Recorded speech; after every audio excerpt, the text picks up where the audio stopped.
Dear Papa Dudut, magandang tanghali sa inyo at sa mga avid listener ng Barangay Love Stories. Itago niyo na lamang po ako sa pangalang Analea.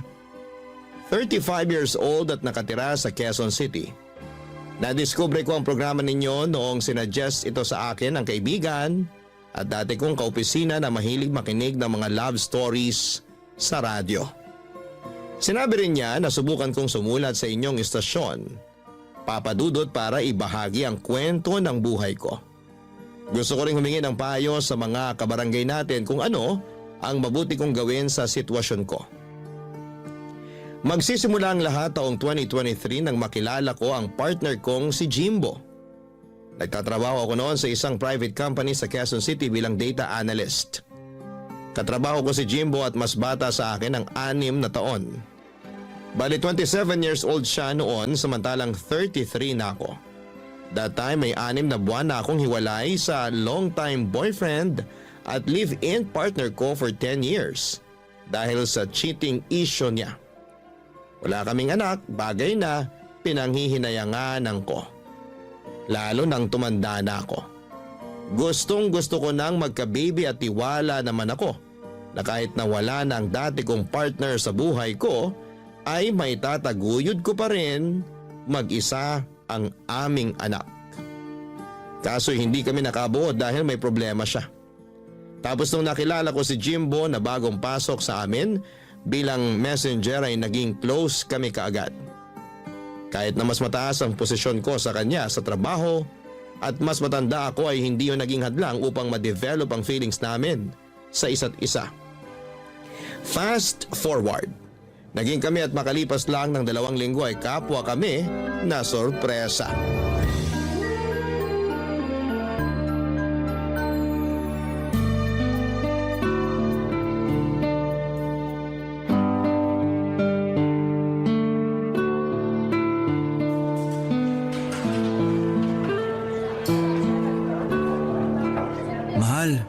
Pansin ko kanino mo pa ako di kinikibo sa office ah. Pati ba naman dito sa fast food? Sorry mahal, busy lang talaga ako sa opisina kanina. Halata nga. Nitingin nga di mo nagawa nung tinawag kita kanina para ihatid yung niluto kong lunch mo. Sorry ulit, pero inubos ko naman yung luto mo. Ang sarap kasi eh. Salamat. Paano hindi magiging masarap yun? Ikaw kaya lagi kong iniisip kapag nagluluto. Naku, yan ka na naman eh. Pinubola mo na naman ako. Hindi kaya. Oo na, pero talentado ka talaga pagdating sa pagluluto. The best na talagang masarap ang putahing niluluto mo. Diyan mo nga ako nakuha eh. Ganun ba? Akala ko pa naman dahil sa kagwapuhan ko. Sige, kasama na yon. Grabe ah. O bakit? Parang napilitan ka lang yata. O baka naman naawa ka lang sa akin kaya sumigi ka na. Ewan ko sa'yo mahal. Yan ang gusto ko. Ano? Kapag tumatawa ka, maganda ka na, pero lalo ka pang gumaganda. Pero masaya ako kasi tumawa ka na. Di ako sanay na maghapon ka na kasi mangot eh. Sorry ulit sa pang-i-snub ko sa'yo ha. Hindi ko naman sinasadya yun. Okay lang, pero may problema ka ba? Wala naman. May gumugulo sa isip mo? Meron. Ano? Sabihin mo sa akin para naman gumaan-gaan yung pakiramdam mo. Actually, hindi naman mabigat yung pakiramdam ko, lalo na nung nalaman ko yun kaninang umaga. Ang alin? Teka, may kukunin lang ako sa bag ko ha. Sige. Ito oh. Ano yung nasa box? Buksan mo, dali. Okay, pero kinakabahan ako ha. Bakit naman? Mamaya may laman tong gagamba, alam mo namang takot ako dun. Ewan ko sa'yo, mahal. O ano na? Buksan mo na. Promise? Walang gagamba rito? Promise. Sige na, buksan mo na. Sige.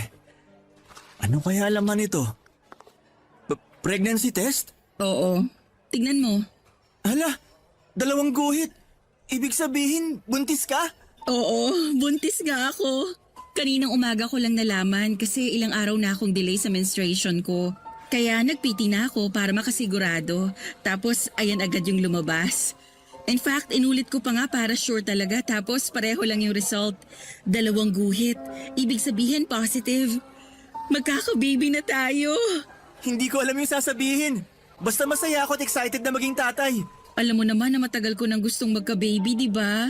Oo, nakwento mo nga tapos ayan na. Natupad na natin yung pangarap mo. Salamat, mahal, kasi ginawa mo akong ina. Binigyan mo ako ng anak. Ako rin naman eh. Ginawa mo akong tatay. Ngayon na magiging magulang na tayo, pinapangako ko na lalo ako magsisikap sa pagtatrabaho para mabigay ko sa inyo ng anak natin yung buhay na deserve nyo. Hindi mo naman kailangan gawin mag-isa yun, mahal. Kasama mo ko. Tayong dalawa ang magulang ng batang dinadala ko. Hindi lang ikaw. Kaya magsisikap din ako para maitaguyod natin yung baby natin. Salamat, mahal. Lalo ako na-inspired dahil sa magandang balita mo. Excited na akong sabihin kay nanay na magiging lola na siya. Siguradong matutuwa yon pero kinakabahan lang ako. Ha? Saan? Siyempre, hindi pa nga alam ng nanay mo na tayo na. Malalaman din niya at double celebration pa kasi magkakababy na tayo. Huwag kang kabahan. Mabait naman si nanay eh. Mahirap hindi kabahan, pero may tiwala naman ako sa'yo. Salamat sa pagtitiwala, mahal ko. Ano kayang magiging gender ng baby natin? Kahit na ano pa, basta healthy ang baby natin, ayos na ayos sa akin.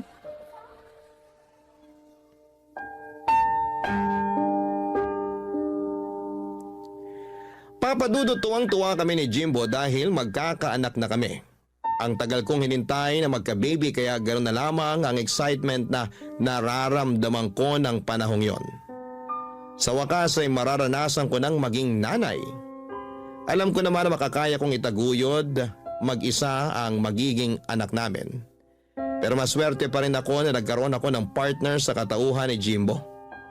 Kahit na mas bata siya sa akin, hindi ko minamaliit ang kakayahan at magagawa ng boyfriend ko. Nagtiwala ako sa kanya na madadala niya ng maayos ang aming pamilya, kaya minahal ko siya. Kung ilalarawan ko si Jimbo ay matangkad siya at malaki ang pangangatawan, magalang din siya sa lahat ng mga katrabaho namin at palangiti. Pero sa akin lang talaga siya close at naglalaan ng extra time. Nakausapin ako kung may pagkakataon. Yun na pala ang simula ng love story namin at hindi nagtagal ay inamin niya na nagugustuhan na niya ako.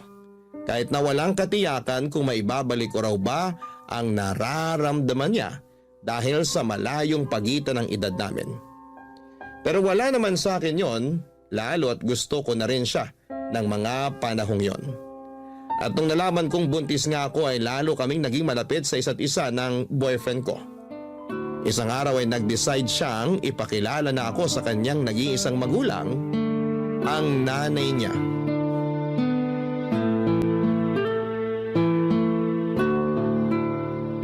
Ano? Akala ko, boss mo yung kasama mo, nak. Hindi mo naman ako agad sinabihan na girlfriend mo pala yung ipakikilala mo. Boss ko naman po talaga si Analea kasi mas mataas ang posisyon niya sa akin. Ay, ganun ba? Hindi naman po kami pareho ng department ni Jimbo. Bale, meron pa po siyang supervisor. Yun po talaga yung boss niya. Pero kung titignan, magkatrabaho lang din kami. Pero matagal ka na ba dyan sa opisina niyo, Analea? Matagal na rin po. Nagsimula po ako doon nung 23 years old ako. Ilang taon ka na ba ngayon? 33 na po. Ay, mas matanda ka pala sa anak ko ng 6 na taon. Kung hindi mo natatanong, 27 anyos pa lang tong anak ko. Pero yung kuya niya, kaedad mo, nak. Okay po. Pero kahit na mas matanda po sa akin si Analea, mahal po namin ang isa't isa. Hindi ko naman kayo paghihiwalayin. Tsaka 6 na taon lang naman yan.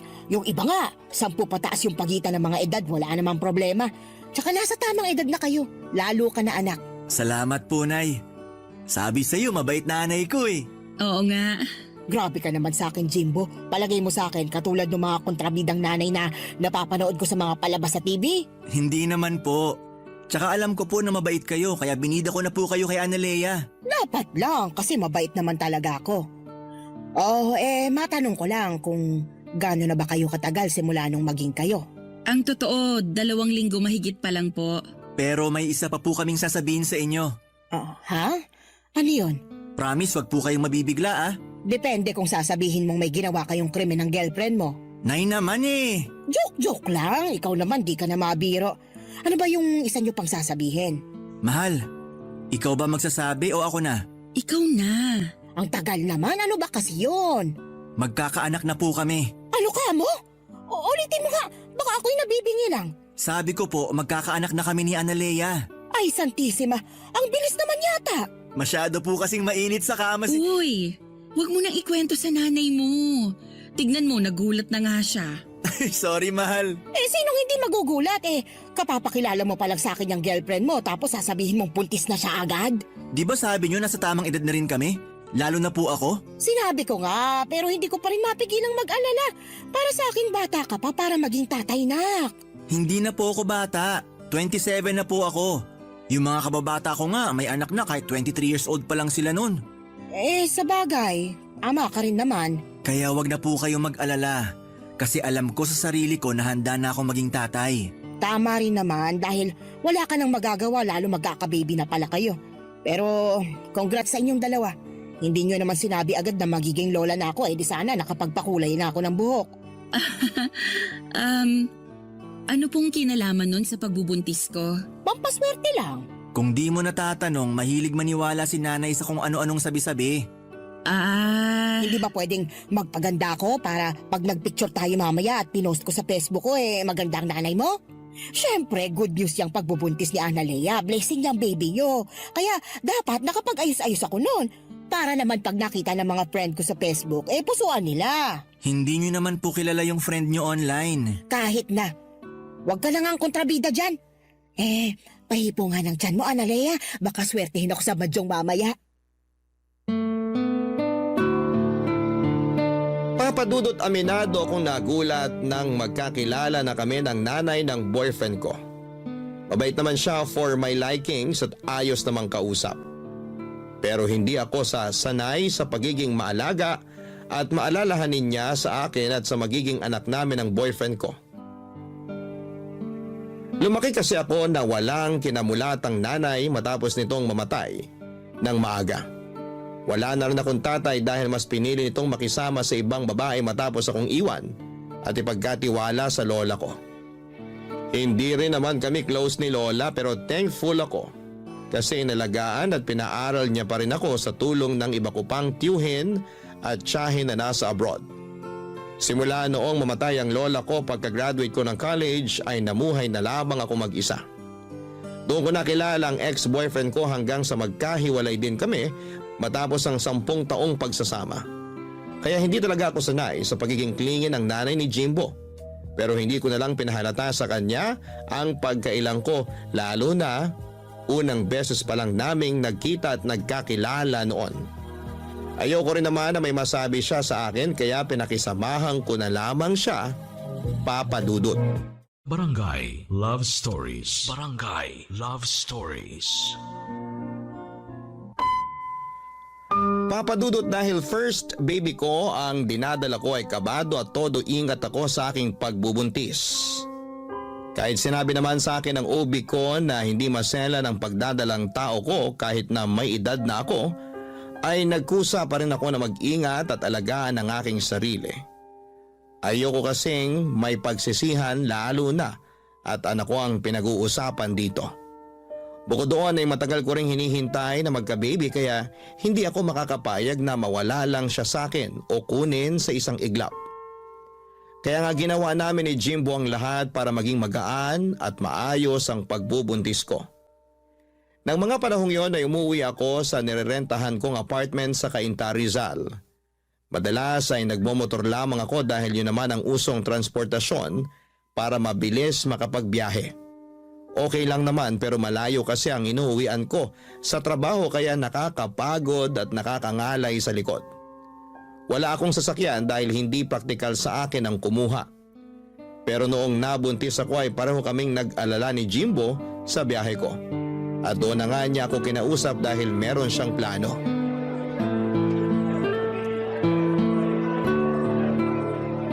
May buntis na namang masaya kasi nakain ko na yung cravings kong cake. Salamat sa treat, mahal. Walang anuman. Cute mo? Sus, bulero. Cute ka naman talaga. Lalo ngayon na naglilihi ka. Ganito pala ang feeling ng naglilihi. Mahirap ba? Sakto lang. May mga araw na mahirap, meron namang okay lang. Carry, ganun.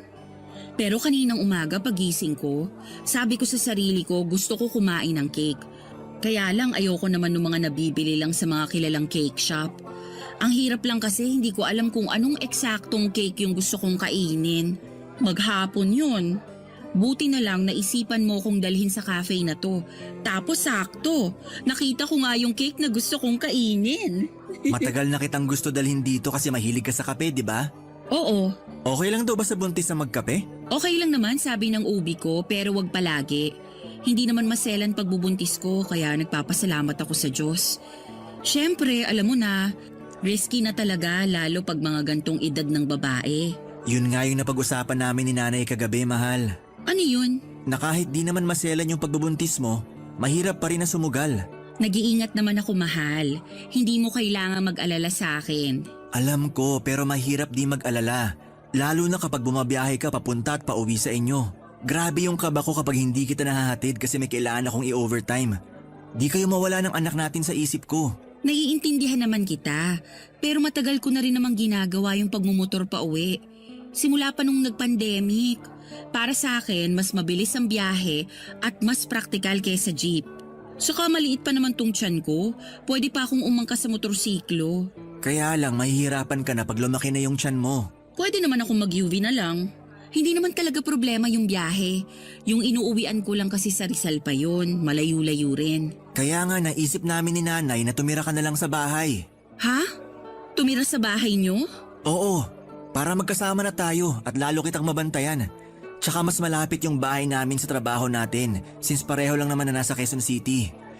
Sige na mahal, pumayag ka nang tumira sa bahay namin.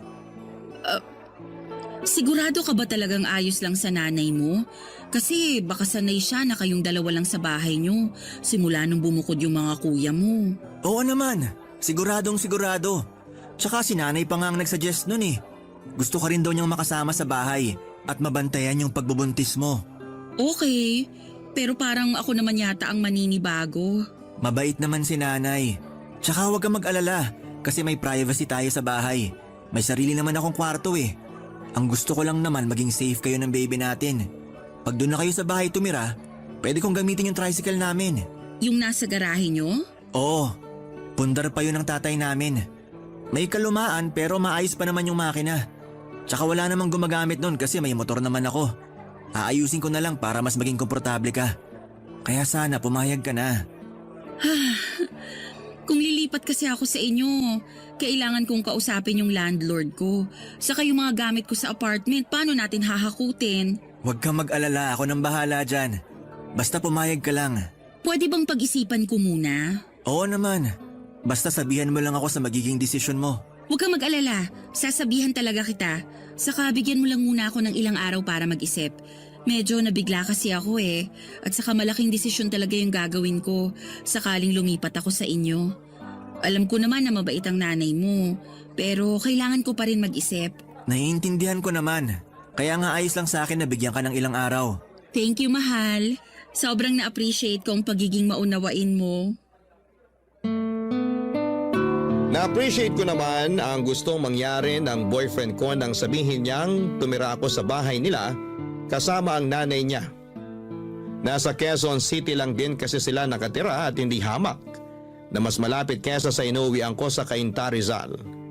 Pero alanganin pa rin ako noon dahil makakasama ko sa bahay nila si nanay. Hindi kasi ako sanay nang may kasama simula nang maghiwalay kami ng ex ko at alam yun ni Jimbo.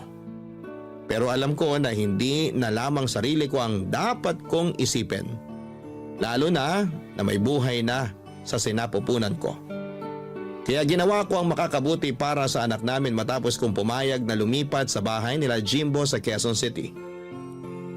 Kahit maliit lang ang bahay nila ay meron namang kaming sariling kwarto ng boyfriend ko. Kaya masaya pa rin ako dahil may privacy pa rin kami. Kaya lang ay may mga pagkakataon pa rin talaga na hindi mapigilang umiksena ng nanay niya.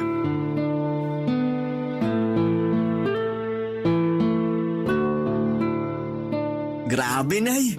Sarap talaga nitong paksiw na bangus nyo. Kaya nga yan ang niluto ko kasi alam kong paborito mo. Kain ka lang ng marami, baka mamayat ka na niyan eh. Ikaw din, Analea, dapat laging busog ang buntis. Damihan mong kain mo kasi naghahati na kayo ng baby mo. Opo, salamat po, Nay. Mahal, pasuyo naman ng malamig na tubig. Nauuhaw na kasi ako. Ay, o sige. Kunin ko lang sa ref. Sandali. Huwag dun. Diyan ka na lang sa may water jug natin. Pero hindi po yun malamig. Kahit na, mas mainam na hindi malamig na tubig ang pinaiinom mo kay Analea, lalo na't buntis siya. Okay lang naman po yun, Nay. Saka nauuhaw na po ako. Gusto ko ng malamig na tubig. Anong okay ka dyan? Paano na lang pag gininaw yung baby sa tiyan mo? Sige nga. Ano po? Ganon yon. Siyempre, pag ininuman mo ng malamig na tubig o kinainan ng malamig na pagkain, giginawin talaga yung baby. Kawawa naman. Saan nyo naman po yan nabasa? Paniniwala yun ng matatanda. Kaya nga ako noon, nung pinagbubuntis ko kayo ng mga kuya mo hindi ako umiinom ng malamig na tubig. Hindi naman po totoo yun. Totoo yon. Marunong ka pa sa mga ninuno natin, ha? Okay lang, mahal. Yung water sa jug na lang yung kunin mong tubig. Sigurado ka? Oo, Sige, kuha na kita. salamat. Buti pa tong si Analea masunurin Hindi tulad mo, Jimbo. Palibasa, hindi ka naman nagbubuntis. Parang imposible naman po kasi yung sinabi nyo. Anong imposible doon? Kasi kung giginawin yung baby sa tiyan dahil sa pag-inom ng malamig na tubig, ibig sabihin mapapaso rin siya pag humigop ng mainit na sabaw yung nanay? Ha? Kita nyo na, nag-iimbento lang kayo ng pamahiin. Hindi kaya ako nag-iimbento. Mahal, hayaan mo na lang si nanay. Akin na yung tubig ko. Nanunuyo na yung lalamunan ko Ay, eto na tubig mo. Sorry mahal. Salamat. Naku, sana naman kambal na babae yung maging baby niyo. Parang imposible naman po yung kambal kasi wala naman tayong lahi nun. Kaya nga bumili ako nitong kambal na saging para ibakain kay Analea Oh, nak, kainin mo to. Naku, ayoko po ng saging. Nasusuka po ako dyan Nick, ngayon lang naman. Nakipag-agawan pa ako sa palengke para makuha yung may kambal na saging. Paniniwala kasi na kapag kinain niya ng buntis, magiging kambal ang anak niya. Ayan na naman po kayo. Naniniwala na naman kayo sa kasabihan. Totoo yun. Bakit yung kinakapatid mo, kambal yung naging anak kumain lang daw ng kambal na saging yung asawa? Yung kambal ng kinakapatid ko, fraternal, babae at lalaki.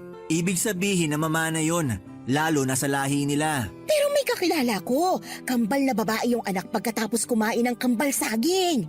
Di ba, Analea? Ganun yun, di ba? Wala naman pong basihan na pwedeng magkaroon ng kambal na anak sa pagkain ng kambal na saging. Pero hindi ko naman sinasabing wala ng chance na magkaroon kami ng kambal ni Jimbo. Pero hindi yun dahil sa kambal na saging. May scientific explanation pa rin yun. Scientific explanation mo mukha mo. Basta, naniniwala ako na kagagawan yon ng kambal na saging. Huwag mo na nga akong kontrahin, Jimbo. Ayaw mo ba talagang kainin ton saging? Ayoko po talaga. Sige, ako na lang kakain ito. Hala, baka naman kayo magbuntis ng kambal, Nay. Paano mangyayari yun matagal nang patay ang tatay mo? Joke lang po.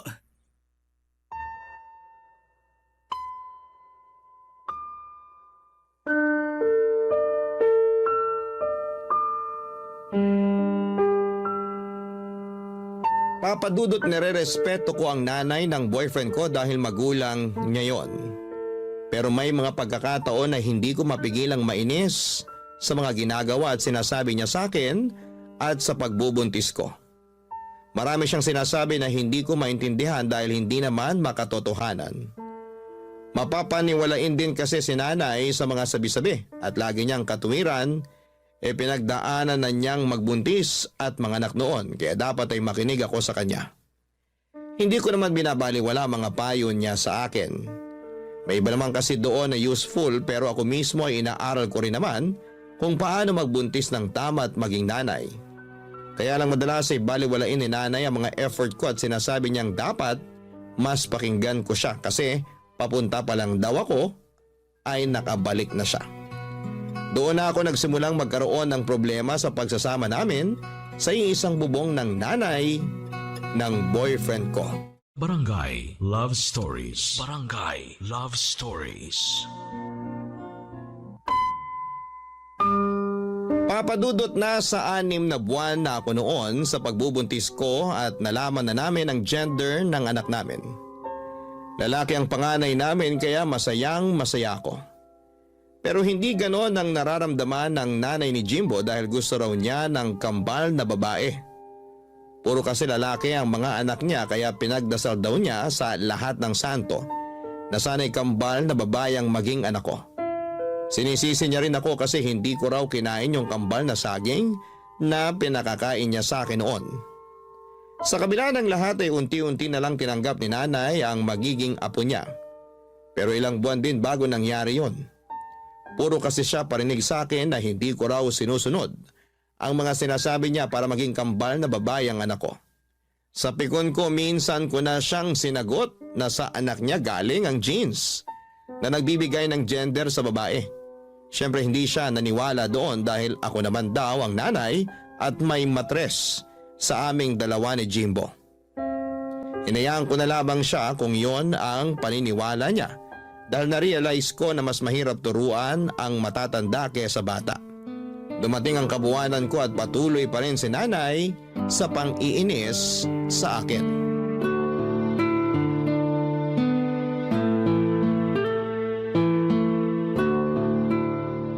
Ano yung tinitingnan mo sa cellphone mo? Yung anak po ng kaopisina namin, nag-1 taon na kasi. Aber, tingin nga. Ang cute-cute po, di ba?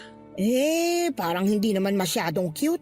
Nay naman, tignan niyo may dimple pa sa magkabilang pisngi. Sana may dimple rin magiging anak namin ni Jimbo. Yung dimple cute pero yung bata hindi. Tingnan mo nga, ang laki-laki ng nguso tapos ang itim-itim ng balat. Kulot pa. Ano ba namang itsura yan?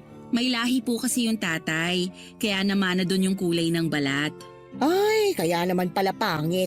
Nanay talaga. O bakit? Totoo naman yung sinabi ko eh. Akala kasi ng ibang nanay lahat ng baby cute pero hindi naman. Kinukumbinsi lang nilang sarili nila na cute yung mga anak nila kasi mga anak nila yun. Wala na silang mag-aagawa. Pero yung batang yan, hindi cute, pangit. Sobra naman po kayo. Wala naman pong ginagawa sa inyo yung bata. Wala naman siya kailangan gawin sa akin eh. Tsaka, masama ba na magsabi ng totoo? Hindi po. Pero lumalabas na nilalait nyo na yung anak ng kaopisina ko. Lait na palang pagsasabi ng totoo ngayon. Ibang klaseng henerasyon. Matanong lang kita ha. Ano bang cute sa batang yan? At kulang na lang idikit mo na yung mga mata mo sa cellphone mo sa kakatitig sa kanya. Alam mo, may kasabihan ng mga matatanda na kapag panay ka ng tingin sa pangit, lalo na kapag buntis ka, pangit din yung magiging anak mo. Kaya nga ako noon, panay tingin sa picture ng mga gwapong artista noong kapanahunan namin para naman artistahin yung mga anak ko. Ay, wala naman pong basihan niyang sinasabi niyo. Yung itsura ng magiging anak namin ni Jimbo galing sa aming dalawa.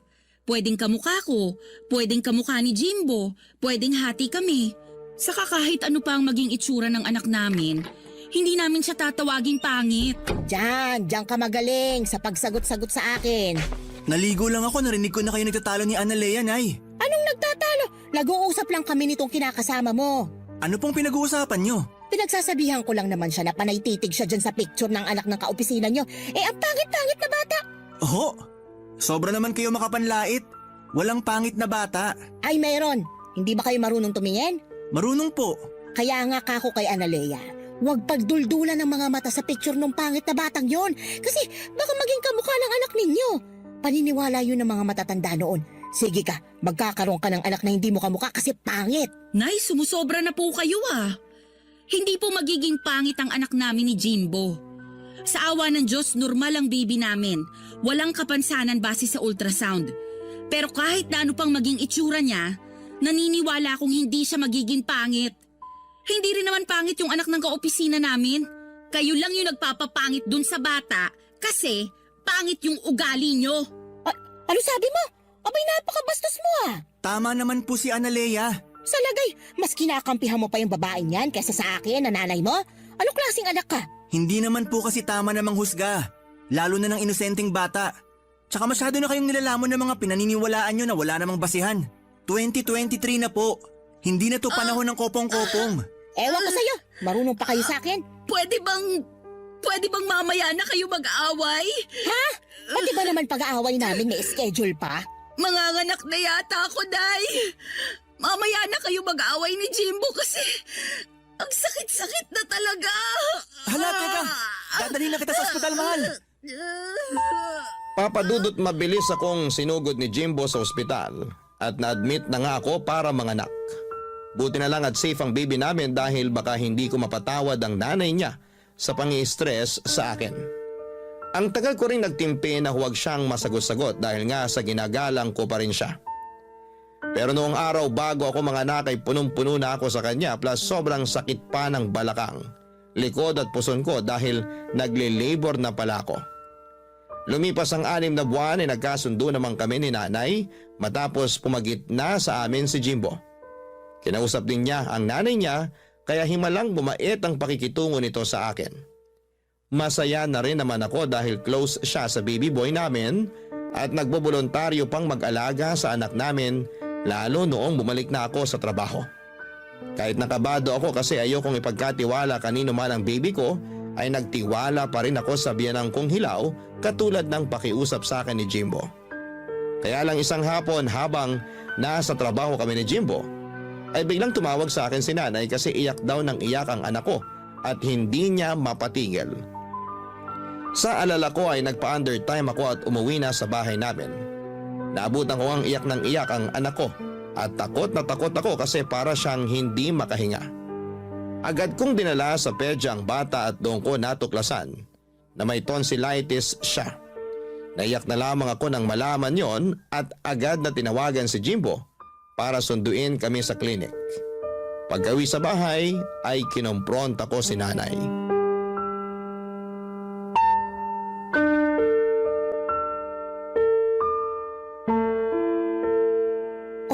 Kumusta na raw yung apo ko? Anong nangyari sa kanya? Namamaga raw po yung tonsil ng anak namin. Ha? Grabe naman. Bakit daw nagkaganoon? Umamin nga po kayo sa akin. Ano pong pinakain niyo sa anak namin? Aha? Anong pinakain ko? Hindi naman po kasi mamamaga yung tonsil ng baby namin kung wala kayong pinakain o pinainom na bawal sa kanya. Kaya umamin na po kayo, please lang po. Kasi... Pinagalitan kami ng pedya ng anak namin at pinagsabihan na ingatan namin yung anak namin. Baby pa siya tapos may tonsillitis na, Nay. Kaya sabihin nyo, may pinakain o pinainom po ba kayo sa anak namin? Oo meron pero kaunti lang naman. Ano po yun? Pinainom ko ng soft drink tapos pinakain ko ng icing ng cake na bigay ng kapitbahay. Ano po? Bakit ka ba naninigaw? Nakakabingi ka ha? Bakit hindi ako sisigaw? Nakakagalit po yung ginawa nyo. 6 na buwan pa lang yung anak namin. Pero pinainom nyo na siya ng soft drink at pinakain ng icing ng cake? Nasisiraan na po ba kayo ng ulo? Hoy, hindi sira ang ulo ko, Analea. Hinay-hinay ka sa pagsasalita sa akin ng ganyan ha? Oh, bakit nananahimik ka lang dyan, Jimbo? Pagsabihan mo yung kinakasama mo, binabastos ako ng harap-harapan. Tama naman po si Analea. Mali po yung ginawa nyo sa anak namin. Kunti lang naman yun. Masyado namang sensitive yung lalamunan ng anak ninyo. Baby pa kasi yung pinag-uusapan natin dito. Saka bawal naman po talaga yung soft drink at icing ng cake sa 6 na buwan. Sos, hindi yan totoo. Yan yung sina Jimbo tsaka ay mga kuya niya noon. Nakatikim na ng kinanaw na kape ng mga baby pa lang sila. Partida, wala pang 6 na buwan noon yung mga anak ko. Nagkakape na. Wala namang nangyari sa kanila. Hindi naman ninervyos o namaga yung tonsil. Ang sabihin mo, mahina lang talagang resistensya ng anak mo. Kulang ka kasi sa bitamina nung pinagbubuntis mo yan kaya namana yung kahinaan ng katawan mo. Kasalanan mo rin kasi, masyadong matigas ang ulo mo. Hindi mo kinakain yung mga pinakakain ko sa'yo. Alam niyong naging maingat ako sa pagbubuntis ko. Kaya wag niyo akong sisisihin sa kasalanang hindi ko ginawa. Kayong may kasalanan kaya namaga ang tonsil ng anak ko. Kung ano-ano kasing pinainom at pinakain niyo sa kanya. Saka wala kayong karapatan na ikumpara ang baby ko sa mga bata noon. Swerte na lang na walang nangyaring masama sa anak niyo dahil sa ginawa niyo. Pero hindi ibig sabihin, may karapatan na kayong gawin din yun sa anak ko. Ay, kung makapagsalita ka, akala mo ibang tao sa akin yung anak mo ah. Baka nakakalimutan mong apo ko rin yan. Apo niyo lang yung anak ko pero ako pa rin ang nanay. Ano ba, Jimbo? Hahayaan mo lang ba na bastusin ako ng babaeng yan? Nanay mo ko, ipagtanggol mo ko. Sorry po talaga, pero maling-mali kayo rito. Buhay ng anak namin yung nilagay nyo sa alanganin. Ang OA nyo naman. Hindi naman nakakamatay yung pamamaga ng tonsil eh. Tsaka, gagaling din yung anak ninyo. Huwag kayong ma-stress. Hirap kasi sa inyo, masyado kayong nagmamarunong. Ay, sa inyo ako mas na-stress, Nay. Ay nako, sige ka, mabilis kang tatanda niyan. Tingnan mo na lang yung mga kulubot mo sa muka, lalong nagiging halata. Baka bukas makalawa, mapagkamalang ka ng nanay ng anak ko. Sige ka. Tumigil na po kayo! Oo na, titigil na. Buti pa alis muna ako kasi hinahanap na ako ng mga kaibigan ko. Magmamadyong kami. Doon na lang ako para makapag-relax-relax din ako. Lalo nakaka-stress dito sa bahay ng dahil sa inyo. Che!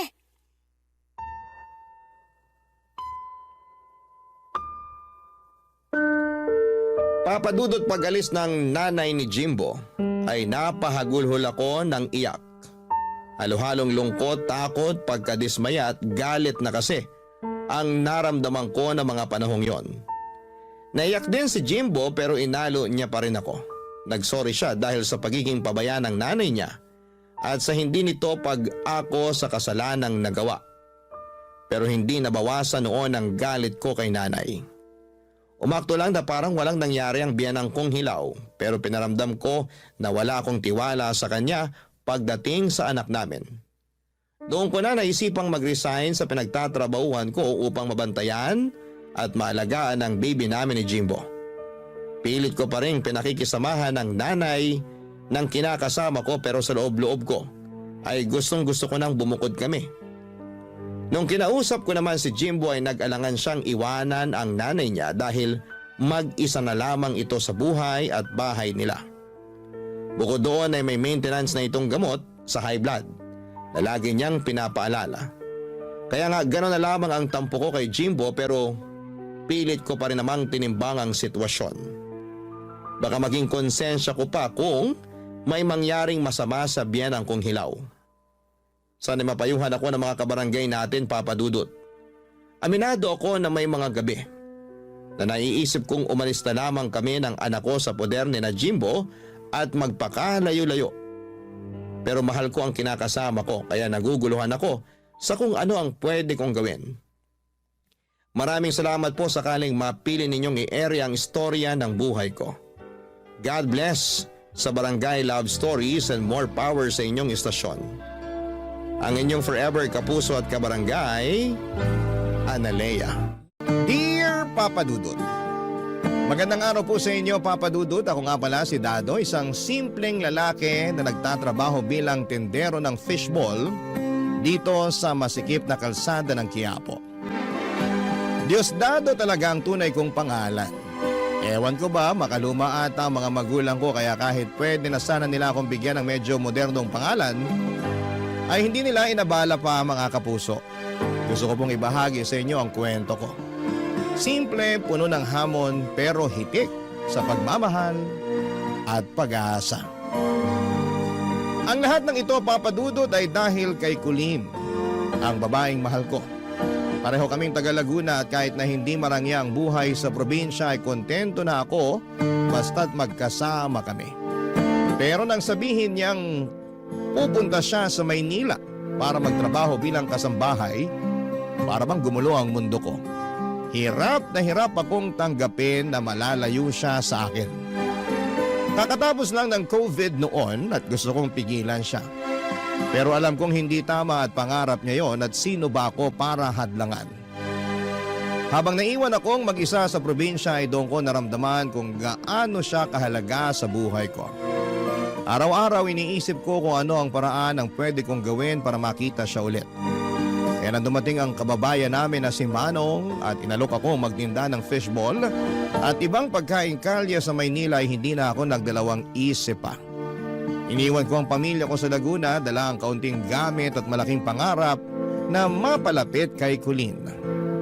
Pagdating ko sa Maynila, agad kong naramdaman ang bigat ng hamon. Sa unang linggo pa lamang, muntik na akong sumuko. Mainit ang kalsada, magulo ang paligid at maraming beses na halos wala akong kinikita. Pero sa bawat tusok ng fishball, iniisip ko po si Kulin. Siya ang dahilan kung bakit ako nandito. Sa tuwing naiisip ko siya ay nawawala ang pagod ko. At sa pagkikita naming dalawa kahit saglit lang ay para akong nakahanap ng bagong lakas.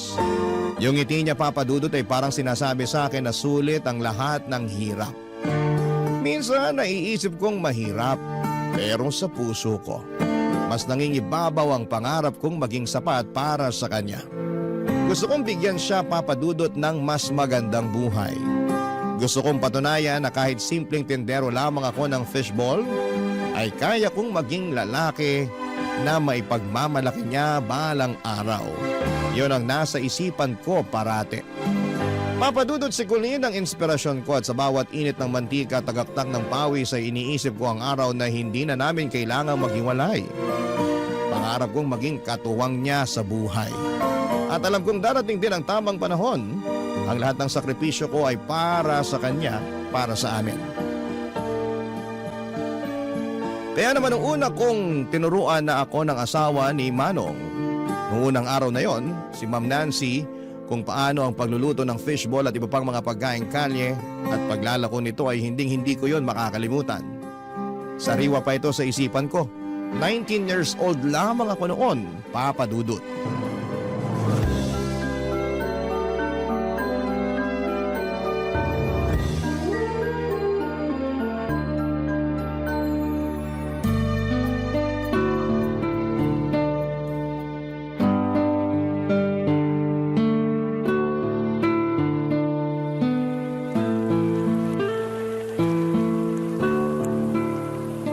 Yan, pwede mo nang ilagay ang fishball.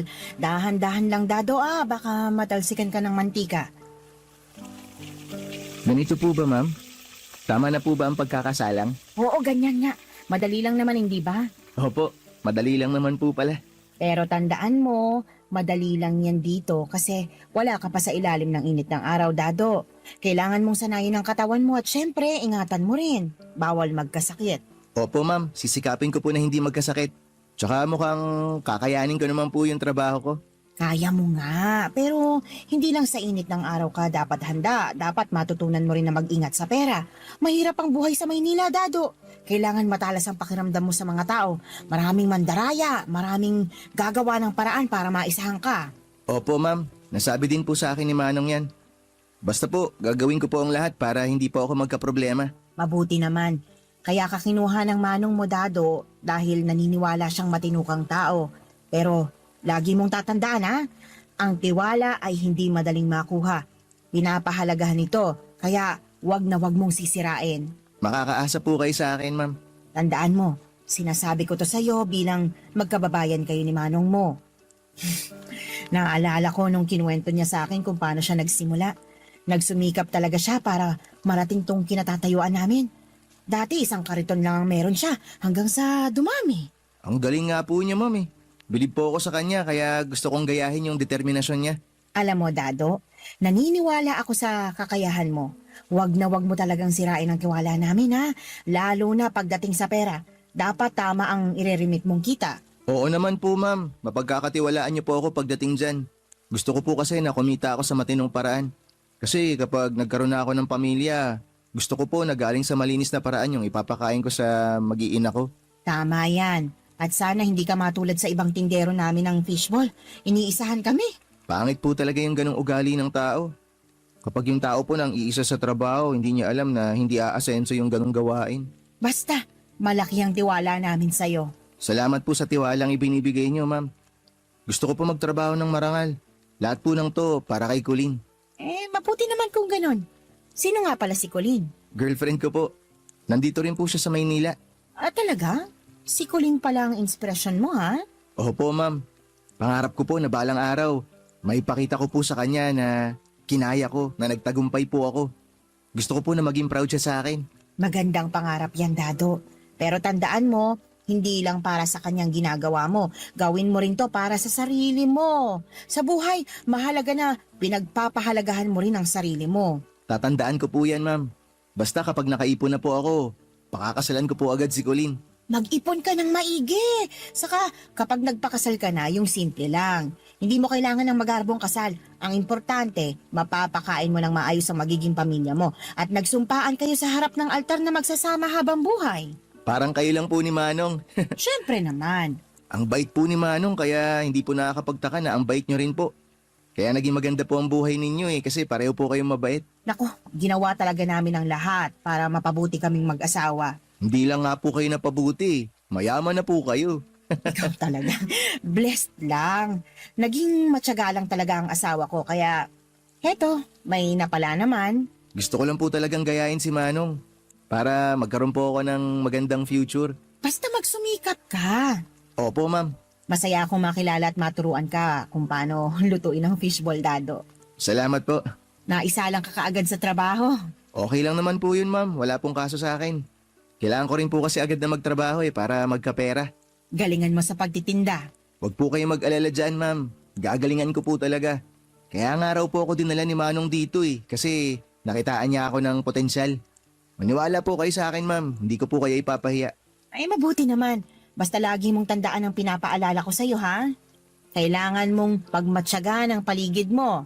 Lalo na sa pera at baka manakawan ka. Pati ang mga hindi nagbabayad. Talasan mo parati ang mga mata mo. Opo, ma'am. Salamat po sa tip. Gagawin ko po yan. Basta wag kang maging sanhi ng problema, ha? Nako, hindi po. Mahirap na at baka matulad ka sa ibang tindero namin. Hindi ko nga alam kung nagsasabi ba sila ng totoo o sadyang mandurugas lang talaga. Kaya ikaw, dapat maging honest ka. Allergic pa naman ako sa mga kawatan. Ma'am, pinapangako ko po sa inyo. Hindi po ako magkakaganyan. Hindi po ako magiging kawatan. Panghahawakan ko yung sinasabi mo, Dado, ha? May tauhan kasi kami dati na sobrang hindi mapagkakatiwalaan. Actually, marami-rami na rin sila. Talaga po? Marami sila? Oo, sila na nga ang binigyan ng pangkabuhayan. Tinraidor pa kami. Basta ako at si Manong mo ay malaki ang tiwala sa'yo, ha? Wag na wag mong sisirain yon. Magtulungan tayo para mabawi rin ang lugi namin ng pandemic. Opo, ma'am. Makakaasa po kayo. Maayos naman ang kita ko bilang taga-tinda ng fishball ni Manong Papadudut.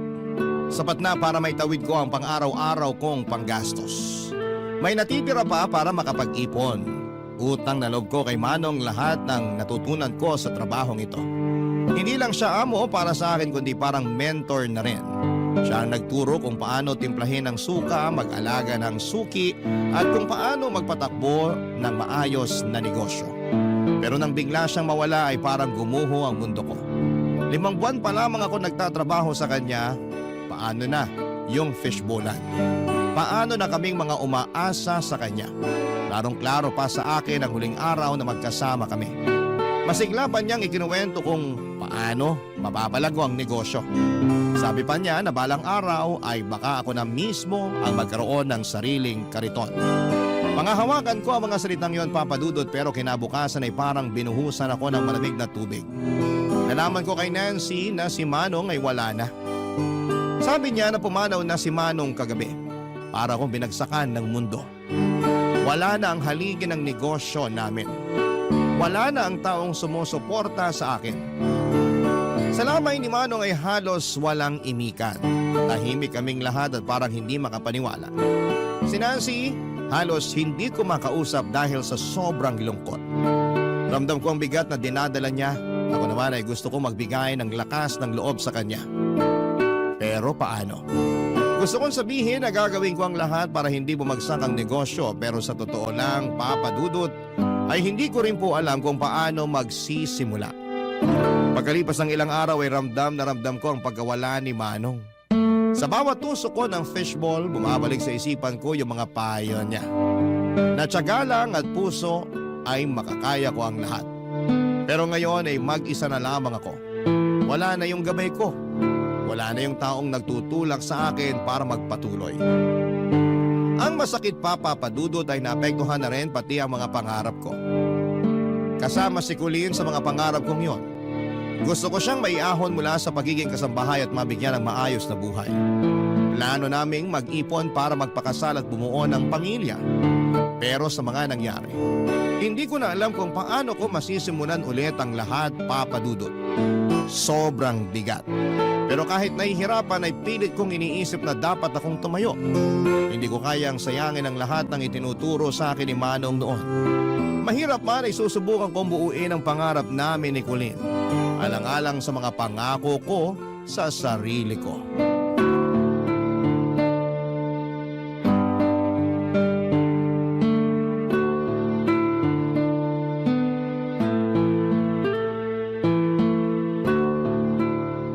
Dado, nag-aalala lang ako sa'yo. Paano na yung trabaho mo? Yun na nga Hindi ko pa talaga alam, Colleen. Parang hindi na natututukan ni Ma'am Nancy yung negosyo Naiintindihan ko naman. Nagluluksa pa rin kasi siya Tapos, Sinasamantala naman yun ng ibang mga tindero niya. Hindi nagre-remit ng kita. Paano niya mapapaikot yung puhunan, di ba? Kawawa naman siya. Mas lalo siyang magiging kawawa kung aalis ka. Parang ikaw lang ang natirang matino na tauhan niya dun. Alam mo, tama ka. Nakakalungkot man pero parang ako na nga lang talaga yung natitirang matino. Ay, sobrang nalulungkot talaga ako sa pagkawala ni Manong. Ang bait niya kasi sa akin eh. Biruin mo dahil sa kanya nakarating ako dito sa Manila. Tapos napalapit pa ako sa'yo. Oo nga. Sobrang laki ng tiwala niya sa'yo. Parang naging tatay-tatayan mo na siya dito sa Manila. Ramdam ko yung suporta niya sa akin.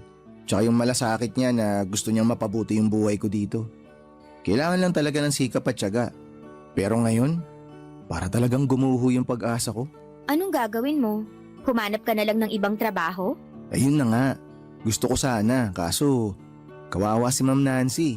Hindi sa ano ha. Siguro isipin mo na rin ang sarili mo, mahal. Tayo. Kung hindi na mamamanage ng mabuti ni Ma'am Nancy yung negosyo nila, apektado ka naman.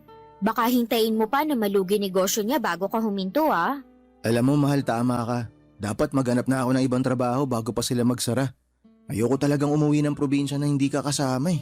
Naku, ayaw ko rin umuwi sa probinsya na wala man lang akong sapat na ipon. Kaya nga gusto ko sana na marami na tayong ipon. Tsaka doon tayo magpakasal sa bayan natin. Magiging masaya yun. Siyempre naman, ikakasal ka sa akin eh. Alam mo, gustong gusto ko na mangyari yun. Yung tipong lalakad ka sa altar, nakaputi kang damit na napakaganda para kang prinsesa. Tapos yung carpet pula. Pangarap ko talaga na ikasal tayo ng ganun. Ako rin. At ako ang pinakamagandang babae sa oras na yon. Kukuha talaga ako ng makeup artist. Minsan lang naman tayo ikasal. Sige lang, magpaganda ka lang ng husto. Pero dapat dun sa mismo kasal, meron tayong lechon, may cake, tsaka meron tayong padisco. Maiinggit yung mga kaibigan ko. Pero sana nga magkatotoo. Magkakatotoo yan. Ako pa ba? Hindi ako papayag na hindi tayo makasal sa probinsya. Kaya magsusumikap talaga ako para matupad natin yung pangarap mong kasal. Salamat, mahal. Basta tutuparin ko yung pangako ko, kaya relax ka lang, mahal. Kaya sana talaga matutukan na ni Ma'am Nancy yung negosyo niya. Tsaka gusto ko na rin mawala yung mga tindero doon na nagtatarantado. Hindi mapagkakatiwalaan eh. Nadadamay patuloy ako. Sabihin mo si Ma'am Nancy. Gagawin ko talaga yan. Kasi nakasalalay yung kasal natin dito. Tama ka, mahal. Bukas na maaga, pupunta ako si Ma'am Nancy. Sasabihin ko sa kanya na kailangan niyang patatagin ang loob niya kasi baka hindi lang si Manong ang mawala sa kanya pag nagkataon. Pati na rin yung kabuhayan nila na pinalago nilang dalawa. Sige, mahal. Tulungan mo si Ma'am Nancy. Baka tama nga si Manong na kailangan mong magsikap sa pagtitinda para balang araw magkaroon ka rin ng sarili mong kariton at puhunan para sa fishball mo. Malay natin, ikaw ang susunod sa yapak ni Manong. Wala naman silang anak na pwedeng magmana ng negosyo nila, di ba? Oo nga no. Mahirap din yung kay Ma'am Nancy kasi wala siyang kasama ngayon, kaya tulungan mo na lang talaga siya. Kababayan pa naman natin si Manong. Siyempre naman mahal, tutulungan ko talaga si Ma'am Nancy. Kasi kapag naging mas maganda yung negosyo niya, ibig sabihin lang nun, mas magiging maganda yung pangkabuhayan showcase ko. Tuloy ang pangarap nating kasal, di ba? Yan ang gusto ko sa'yo, mahal. Hindi ka sumusuko. Tsaka gusto mo talagang tuparin ang pangarap natin. Lahat mahal gagawin ko para sa'yo. Kaya nga ako pumunta talaga dito sa Manila para mapalapit sa'yo. Tsaka kapag nakaipon na talaga ako ng gusto, tama yung sinabi mo eh. Baka pwedeng magtayo na ako ng sarili kong fishbowlan. Kapag ako na may-ari, hindi ka na mamamasukan bilang kasambahay. Magiging katulad ka na ni Ma'am Nancy, manager. Ay, ang saya naman. Gusto ko maging manager. Aabutin natin yan. Walang imposible kapag pinagsusumikapan. Alam kong kaya mo. Kaya natin. At mahal, kapag dumating yung araw na magkaanak na tayo, hindi natin ipaparana sa kanya ang hirap. Oo, ganun na nga. Gusto ko magiging prinsesa at prinsipe ang mga magiging anak natin. Ibig sabihin nun, ako ang hari, tapos ikaw ang reyna. Sinabi mo pa. Ang saya siguro nun, mahal, no? Pag may sariling pamilya na tayo, tapos nalalaro na natin yung mga anak natin. Alam kong magiging masaya yon, mahal. Kasi nandyan ka para gabayan kami ng mga anak natin. Tama ka, mahal. Gagabayan ko kayo sa abot ng aking makakaya. I love you. I love you too, mahal. Papadudod, sinunod ko ang payo ni Colleen. Sa isang tahimik na gabi ay kinausap ko si Ma'am Nancy. Habang nakaupo kami sa bahay nila ay hindi ko maiwasang mapansin ang lungkot sa kanyang mga mata. Kaya sabi ko sa kanya na alam kong mahirap ito para sa kanya. Pero nandito lamang ako para tumulong. Alam kong hindi magiging madali pero kakayanin namin ito. Habang sinasabi ko yun ay ramdam ko ang bigat ng kanyang tingin sa akin. May lungkot. Habang inaabot niya sa akin ang isang tasa ng kape ay nasabi niyang hindi na niya alam kung paano siya magpapatuloy kung wala ako. Napalunok ako habang tinitignan ko siya. Ramdam ko ang bigat ng kanyang bawat salita. Hindi lamang tungkol sa negosyo kundi tungkol din sa kanyang personal na nararamdaman. Hindi ko maiwasang mapansin ang banayad niyang kilos. Ang paghaplos niya sa gilid ng mesa, ang pagbagsak ng kanyang balikat at ang bahagyang ngiti na tila may ibang kahulugan. Sabi niya na kailangan niya ako, na hindi niya kayang mag-isa. Dahil pakiramdam niya ay nawala na siya ng lahat. At ako na lamang ang meron siya ngayon at parang nakikita niya pa rin si Manong sa akin kasi ako ang pinakamalapit kay Manong. Ramdam ko ang lungkot sa bawat salitang binitawan niya, Papa Dudut, pero kasabay dito ay may init na hindi ko may paliwanag. Nangako na lamang ako na gagawin ko ang lahat para makatulong. Pero sa loob-loob ko ay naguguluhan ako. Parang may ibang sinasabi ang mga titig at kilos niya na pilit kong iniiwasang intindihin. Habang tumatagal ang usapan ay hindi ko maiwasang makaramdam ng tensyon. Sinabi ko na lamang na gagawin ko ang lahat para maipagpatuloy ang negosyo. Ang legacy na iniwan ni Manong, pilit kong nilalayo ang isipan ko sa nararamdaman kong kakaiba. Pero habang binibigkas ko yon ay napansin kong tila lalong lumalapit si Ma'am Nancy. At ang bawat salita niya ay tila umaabot na hindi lang sa tenga ko kundi pati na rin sa loob-loob ko. Pero sabi niya sa akin na sa bawat gabi ay parang hindi niya alam kung paano babangon sa susunod na araw. Kailangan niya daw ng kasama. Hindi lang sa negosyo kundi sa buhay niya. Hinawakan niya ang dibdib niya. Napalunok ako at hindi ako nakasagot. Sa isip ko ay alam kong nasa pagitan ako ng aking tungkulin at ng nararamdaman ni Ma'am Nancy. Hindi ko alam kung paano ko pananatiling tapat sa alaala ng aking amo habang nararamdaman ko ang bigat ng pangungulila ni Ma'am Nancy, Papa Dudut. Barangay Love Stories. Barangay Love Stories. Papadudod sa pagkawala ni Manong, si Nancy na ang nagmamanage ng negosyo nila. Si Nancy, bagamat abala sa pamamahala ng negosyo, ay madalas bumibisita sa akin. Katwiran niya ay gusto niyang tiyakin na maayos ang takbo ng negosyo. Pero hindi ko pa rin mawala ang nararamdaman kong kakaibang tensyon kapag kasama ko siya. Isang araw habang nag-aayos ako ng kariton ng fishbowl ko sa kanilang bahay, nilapitan niya ako at tumingin ng seryoso. Sabi niya ay may gusto daw siyang sabihin sa akin. Napatigil ako sa ginagawa ko at nag-focus sa kanya. Pakiramdam ko ay may malaking pagbabago sa kung ano ang mangyayari. Tumagal ng ilang segundo ang katahimikan bago siya nagpatuloy, Papa Dudut. Sinabi niyang gusto niya ako at alam niyang naguguluhan ako pero hindi niya na kayang itago pa ang kanyang nararamdaman sa akin. Sa mga sinabi niya ay parang hindi ko alam kung ano ang gagawin ko. Si Ma'am Nancy, gusto ako. Nakaramdam ako ng kalituhan. Hindi ko inakala na maririnig ko ito mula sa kanya. Alam ko naman na amo ko si Ma'am Nancy at sobrang nirerespeto ko si Manong. Sinabi ko sa kanya na meron na akong girlfriend. Dahan-dahan akong humiga. Dahan-dahan akong huminga. Pinaproseso ang mga salitang sinabi ko. Hindi ko kayang magtaksil kay Colleen at kahit gaano pa kaganda ang alok na pagmamahal at offer ni Nancy ay yon ang sinisigaw ng puso ko. Hindi ko pwedeng pagtaksilan si Colleen, ang babaeng gusto kong pakasalan sa altar at tuparin ang mga pangarap naming dalawa na magkasama at magkaroon ng mga anak, Papa Dudut.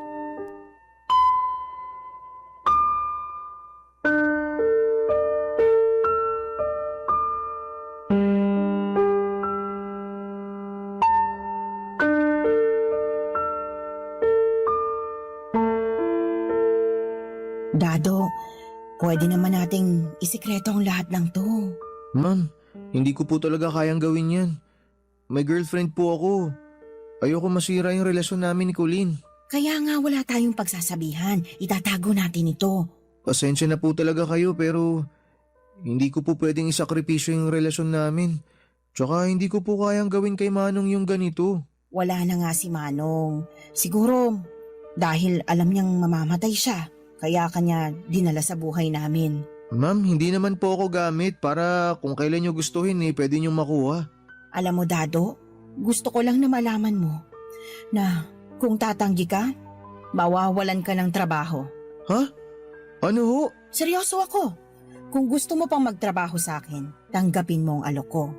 I'm sorry kung nagiging harsh ako sa'yo pero wala akong magagawa. Kailangan ko tong gawin dahil gusto kita. Gusto kitang mayakap kapag nalulungkot ako dito sa bahay. Alam mo naman, nag-iisa na lang ako sa buhay. Alam kong nawala na si Manong at nag-iisa na lang po kayo sa buhay pero hindi po talaga pwede. Dado, hindi ko kayang tanggihan mo ako. Ma'am, marami naman pong iba dyan. Dado, hindi porkit nawalan ako ng asawa kung sinong lalaki lang ang gusto kong makarelasyon. Iba ka. Espesyal ka sa puso ko kaya kahit parang baliw ako sa harapan mo, nagpapakababa ako dahil mahal na kita. Sabik na ako sa'yo. Pasensya na po talaga kayo pero hindi ko kayang suklian yung pagmamahal na sinasabi nyo. Nandito lang po ako para magtrabaho. Para alagaan yung negosyong iniwan ni Manong. Wala akong pakialam kung hindi mo ako mahal basta't mayakap lang kita kung kailan ko gustuhin. Ma'am, ganyan na po ba kayo kadesperada para gawin yan? Hindi ganyan yung Ma'am Nancy na kilala ko. Wala akong pake. Tuwing nakikita kita, iba talaga ang pakiramdam ko eh. Gusto kong hawakan ang bisig mo, yakapin ka, hagkan ka. Hindi ko na kayang pigilan tong nararamdaman kong pagkasabik sa'yo. Ma'am, hindi ko po talaga kaya. Huwag niyo na po akong pilitin. Pasensya na po talaga. Talaga bang ganyan katigas ang puso mo para sa akin? Siguro dahil matanda na ako. Gusto mo yung batang katulad mo? Sige, magsama kayo ng Colleen na yon. Pero wala ka nang babalikan pang trabaho. Ma'am naman, huwag niyo na akong pagbantaan ng ganyan. Alam niyo naman na hindi ako nakapagtapos ng high school eh. Hindi ganun kadali maghanap ng trabaho ngayon. Tsaka marami na po kong suki na bumibili sa akin. Isa pa, may utang pa akong binabayaran. Kaya nga gusto kong magkaroon tayo ng relasyon para makapagpatuloy ka sa pagtitinda. Kung hindi mo kaya, makakaalis ka na. Ma'am, ang hirap naman ng lagay ko. Paano po kung malaman to ng ibang tao? Paano kung mabuntis kayo? Hindi ko kayang iwan si Colleen. Siya yung dahilan kung bakit ako nandito sa Maynila. Siya yung dahilan kung bakit ako nagtatrabaho sa inyo. May plano na nga po kaming ikasal tsaka bumuo ng sarili naming pamilya eh. Dado, walang makakaalam. Tsaka, hindi naman ako mabubuntis eh. Hindi ba't wala kaming anak ni Manong? Sigurado kung hindi ako mabubuntis. Hindi natin po problemahin yan. Tingnan mo ako sa mata. Hindi ba ako maganda? Hindi ba ako kaakit-akit para sa'yo? Ma'am, ayoko po talaga. Natatakot po ako. Hindi ko po kaya. Sinabi ko na nga sa'yo na hindi ako mabubuntis. Kaya wala kang dapat ikatakot. Dado, makinig ka. Ngayong wala na si Manong, ikaw na ang bagong may-ari ng puso at katawan ko. Angkinin mo na ako. Ano bang gusto mong gawin ko? Maghubad sa harapan mo? O huhubaran kita? Ma'am, teka sandali. Huwag po kayo magubad sa harap ko. Baka may makakita sa atin eh. Dado, pwede ba? Walang makakakita. Sarado ang bahay. Yung mga butiki-sa-kisame lang ang makakakita sa atin. Dado, paligayahin mo naman ako. Ilang buwan na akong nangungulila. Walang kasama sa kama. Malamig ang bawat gabi ko. Painitin mo naman ang katawan ko. Ma'am. Halika, lapitan mo ko. Halikan mo ko. Pero ma'am.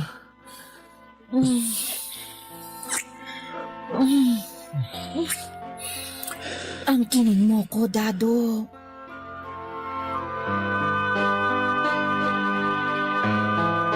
Papadudot, nagkamali ako. Hindi ko akalain na darating ako sa puntong yon at sa araw-araw kong pagtitinda ng fishball, dala ko ang pangarap ko para sa amin ni Colleen. Pero habang lumilipas ang panahon ay tila unti-unti akong nalilihis sa landas na dapat kong tinatahak. Si Nancy, ang babaeng dati boss ko lang, ay naging isang tukso na hindi ko napigilan. Sa umpisa akala ko'y simpleng trabaho lang ang dapat kong pagtuunan pero unti-unti niya akong hinatak sa isang sitwasyon na hindi ko inakalang papasukin ko, Papa Dudut. Maraming beses ako nagtangkang umiwas, gusto kong ihinto ang namagitan sa amin pero si Nancy ay may kakaibang paraan ng paghawak sa akin. Tuwing lalapit siya ay may mga pagkakataong nawawala ang kontrol ko. Sa bawat halik at haplos niya, ang pagiging tapat ko kay Colleen ay unti-unting natutunaw. Alam kong mali, Papa Dudut, pero bakit ganon? Parang ang hirap pigilan at sa totoo lang ay hindi mahirap na hindi ka matatakam sa taglay na alindog ni Nancy. Sa edad niya ay mukha pa rin siyang bata dahil marahil sa hindi pa siya nagkakaanak. Sexy si Nancy at papasa pa siyang girlfriend material talaga kung hindi ko lang mahal si Colleen. Pagkatapos ng lahat, tuwing uuwi ako sa aming maliit na inuupahan ni Colleen ay tila may bigat na bumubuntal sa dibdib ko. Tinitingnan ko siya, ang babaeng nagtiwala sa akin ang buong puso at nararamdaman ko ang matinding hiya at guilt. Hindi ko kayang aminin ang ginawa ko dahil alam kong masisira ang relasyon namin. Siya ang pangarap ko, ang rason kung bakit ako nagtatrabaho ng maigi pero sinisira ang lahat ng yon dahil sa pansarili kong kahinaan. Marami ng pagkakataon ang gusto kong tapusin ang nangyayari sa amin ni Nancy, Papa Dudut at sinubukan kong magsalita pero palaging pinipigilan niya ako. Binabantaan niya ako na mawawalan ako ng trabaho kung tatanggihan ko siya. Ang hirap makawala sa kanyang mga kamay lalo na't may utang na loob ako sa kanya. Ang kasalanan ko ay parang karayom na paulit-ulit tumutusok sa puso ko. Si Colleen ang naging dahilan ng bawat pangarap ko pero si Nancy ang bumura ng moralidad ko. Lalo na nung isang araw na sobrang bumagsak ang mundo ko. Sa hatid na balita ni Nancy sa akin, Papa Dudut.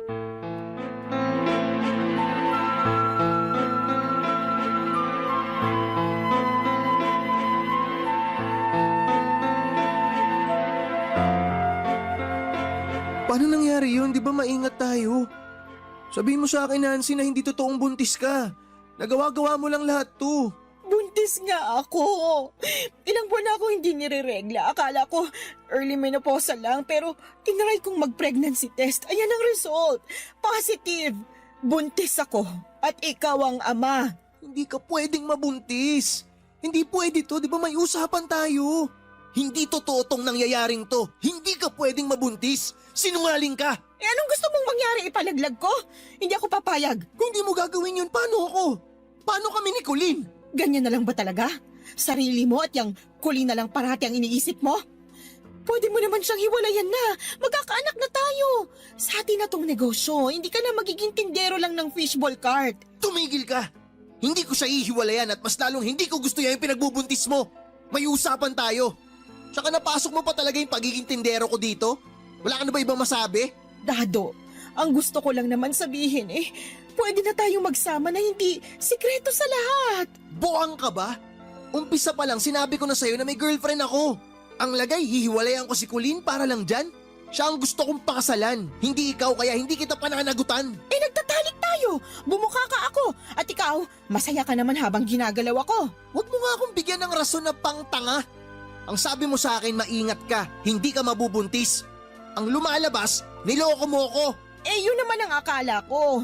Hindi kita niloloko. Siguro, mali kami ni Manong. Siya palang may diferensya, kaya hindi kami nagkaanak. Bale, hinala mo lang pala yun? Hindi kayo nagpa-check up? Nancy, hindi mo naiintindihan, malaking problema to. Hindi naman magiging problema kung pananagutan mo ko. Narinig mo ba yung sinasabi mo? Seryoso ka ba? Kanina pa tayo nag-uusap dito pero parang wala ka naman naiintindihan sa mga sinasabi ko. Ako ang nabuntis mo. Iwanan mo na si Colleen, panagutan mo ako at ang magiging anak mo. Nagpapatawa ka ba? Mukha ba akong nagpapatawa? Seryoso ako. Panagutan mo ako, Dado. Binuntis mo ako. Hindi nga pwede. Ang kulit mo ah. Ganyan ka na ba kasama? Matapos ang lahat ng ginawa ko, ganito ang gagawin mo? Nancy, tigilan mo ako. Umpisa pa lang klaro na to sa'yo. Hindi seryoso yung relasyon natin at pampalipas oras mo lang ako. Tikiman lang. Ganun lang yun, di ba? Yun yung usapan. Grabe ka. Grabe ka, Dado. Ikaw ang grabe. Ginawa ko lahat ng gusto mo. Sabi mo nangungulila ka kasi wala na si Manong. tinago natin kung ano yung meron tayo. Nangako ka sa akin na hindi ka mabubuntis. Tapos ngayon, ayan, nabuntis ka. Ngayon, gusto mo si Colleen, hiwalayan ko pa. Nancy, hindi ko na kayang gawin yung pinagagawa mong yan. Hindi ko kayang sirain yung tiwala na binigay niya sa akin. Pero sinira mo! Sinira mo nang tikman mo ako! Alam mo, sira na talaga ulo mo. Kasi buntis ako! Binuntis mo ako! At hindi pwedeng lalaki tong tiyan ko na walang aako. Ano na lang ang sasabihin ng ibang tao? Nagpapabuntis ako sa kung sinong lalaki? Bigyan mo naman ako ng kahihiyan, Dado! Nancy naman. Dado, magiging maganda ang buhay mo at ng anak natin kung magsasama tayo. Pwede tayong magpakasal. Pero paano si Colleen? Puro ka Colleen! Colleen! Edi iwanan mo! Hindi naman kasi ganun kadali yun eh. Kailangan mo na siyang iwan dahil pananagutan mo na ako. Hindi ko kaya. Hindi ko siya kayang iwan. Hindi kita kayang panagutan. Ipipilit mo pa talaga ang sarili mo sa Colleen na yon? Akong nabuntis mo. Ako ang magiging asawa mo. Sabihin mo sa kanya na nagmamahalan tayo. Na nabuntis mo ko kasi mahal mo ko. Isipin mo na lang na mas giginhawa ang buhay mo pag akong pinili mo. Sobrang makasarili mo, Nancy. Alam mo ba yun? Napaka makasarili mo. Mahal lang kita. At mahal ko ang magiging anak natin. Oo, mapapalaki ko siya. Pero hindi ko kayang lalaki ang anak ko na walang ama. Kailangan ka niya. Gusto ko buong pamilyang makagisna ng anak natin. Nancy. Dado, panagutan mo ko. Pakasalan mo ko. Grabe naman tong hinihingi mo sa akin. Hindi ko na alam kung anong gagawin ko. Sobrang naguguluhan na ako. Alam mo, sa totoo lang, sumasakit yung ulo ko dahil sa'yo. Basta panagutan mo ko. Panagutan mo ang anak mo, Dado.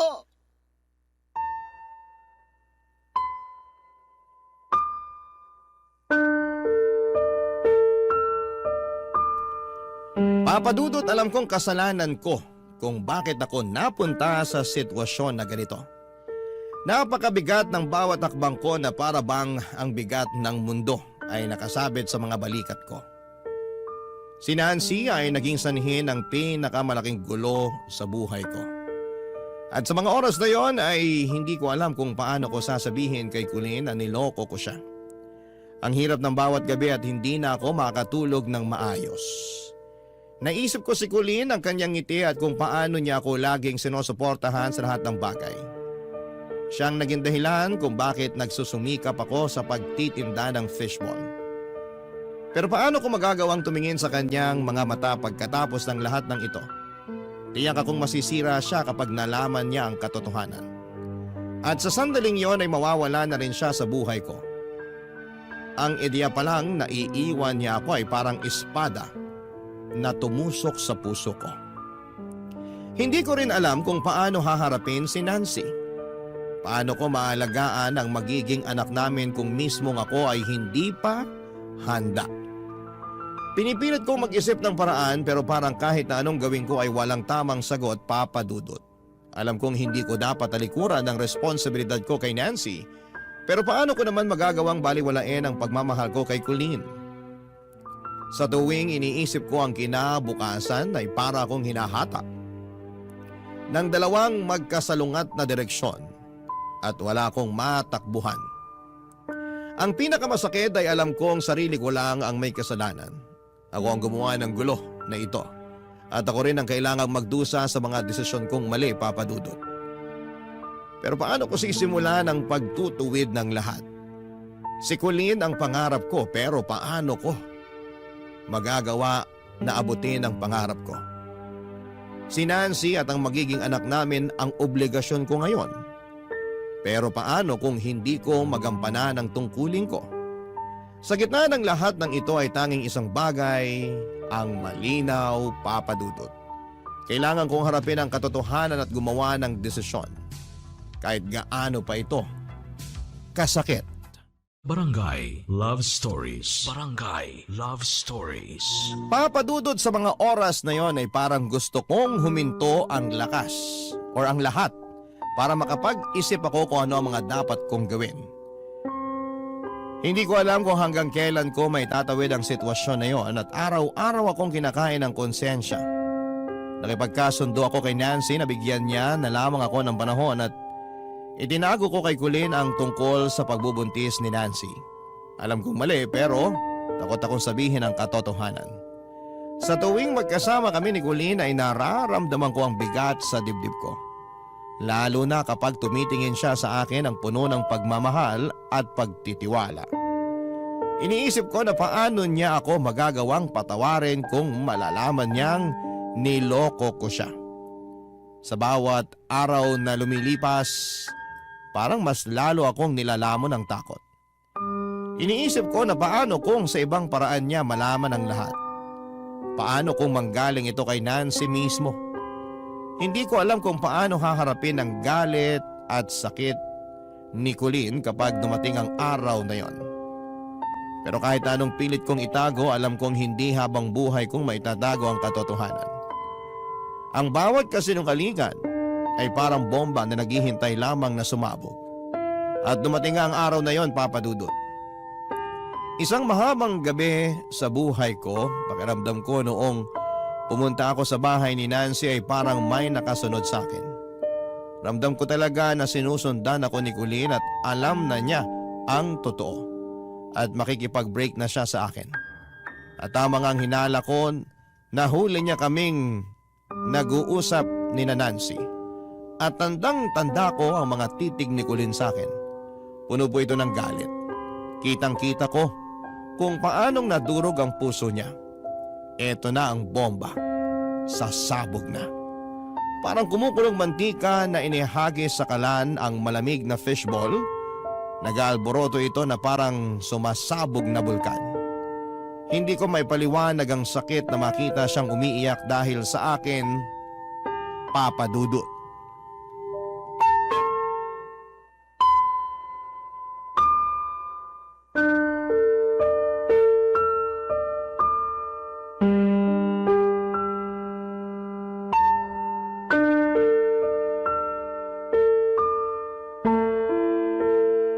Dado, ano na? Kailan mo sasabihin kay Colleen ang totoo? Lumalaki ng tiyan ko, oh. Nahahalata na ng ibang tao. Pwede ba, Nancy? Naghahanap pa ako ng tiyempo. Kailan pa? Pagputi ng uwak? Ang mga bulong-bulungan ng kapitbahay, ang mga marites sa paligid, malamang ako nang pinagchichismisan nila. Pakialam ko ba sa mga chismosang kapitbahay na yan? Nakakabuisit naman, oh. Pumunta ako dito sa Maynila para kay Colleen. Tapos ito yung mangyayari sa akin. Tigil-tigilan mo na nga yan. Anong akala mo sa akin walang puso? Na hindi nasasaktan na mas pinapaboran mo pa yung Colleen na yon kaysa sa akin at sa magiging anak natin? Kasi nga, mahal ko si Colleen. Yung sa atin, pinilit mo lang ako. Wala kang utang na loob! Sampalin mo pa yung kabilang pisngi ko para pantay. Oh, eto. Dali, sampalin mo. Ginago mo yung buhay ko, Nancy. Ginago mo! Tiwala ko, Dado. Nasasaktan na ako! Pwede ba tigilan mo na ako? Sa abot ng makakaya ko, magbibigay ako para sa bata. Pero hanggang dun lang ang gagawin ko para sa'yo. Hindi na ako magpapagamit sa'yo, Nancy. Tapos na to. Ayoko na. Ang sabihin mo, gusto mo lang takasan ang obligasyon mo.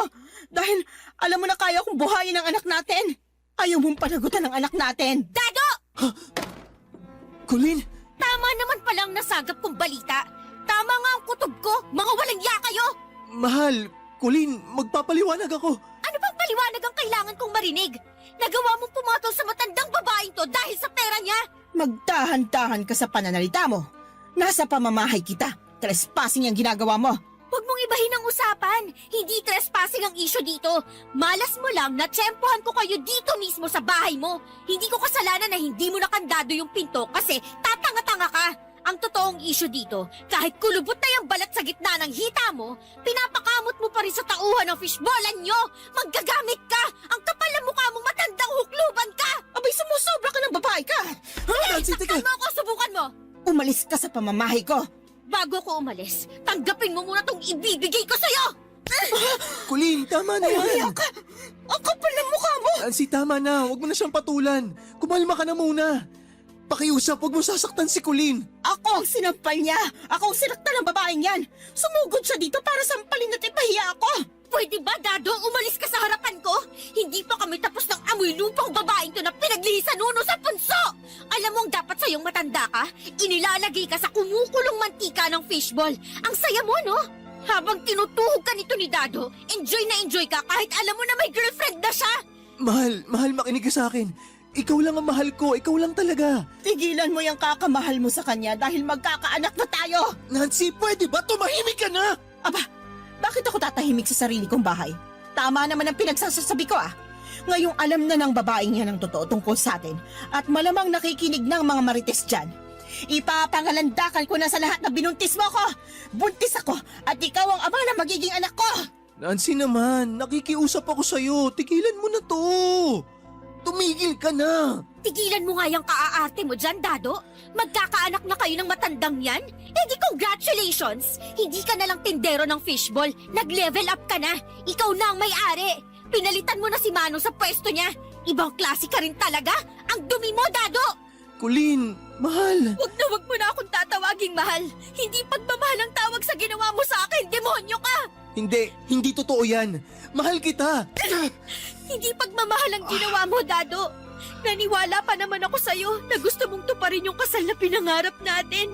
Lahat ng yon ay isa palang malaking kasinungalingan lang. Colleen naman. Ikaw naman, matandang hukluban. Ang taas pa naman ng respeto ko sa'yo. Hindi ka na nahiya sa alaala ng asawa mo? Matapos siyang mamatay, kumirengkeng ka kaagad sa tauhan mo? Baka hindi lang si Dado ang tumuhog sa'yo. Baka lahat ng lalaking tindero nyo, pina-day off mo sa pagtusok ng fishball para kamutin yung sobrang kakatihan mo. Wala kang karapatang sabihin yan! Kung ako sa'yo, mas atupagin mo yung batang dinadala mo. Sigaw ka ng sigaw, feeling mo naman nasa teleserye ka. Manahimik ka na. At ikaw, Dado, pulutin mo yung mga damit sa labas ng nirerentahan natin. Pagkatapos nito, ayoko nang makita yung pagmumukha mo. Naintindihan mo? Colleen. Magsama kayo! Total bagay kayong dalawa. Isang amoy matanda at isang walang ya! Colleen, taga sandali. Huwag kang umalis. Huwag mo na siyang sundan! Bakit hindi? Kailangan ko siyang pigilan. Kailangan ko makausap si Colleen. Dado naman! Sinusuka ka na ni Colleen. Ako nang magmamahal sa'yo. Mahalin mo naman ako. Aray! Oh, ano nangyayari sa'yo? Sumasakit ang tiyan ka. Aray! Ah!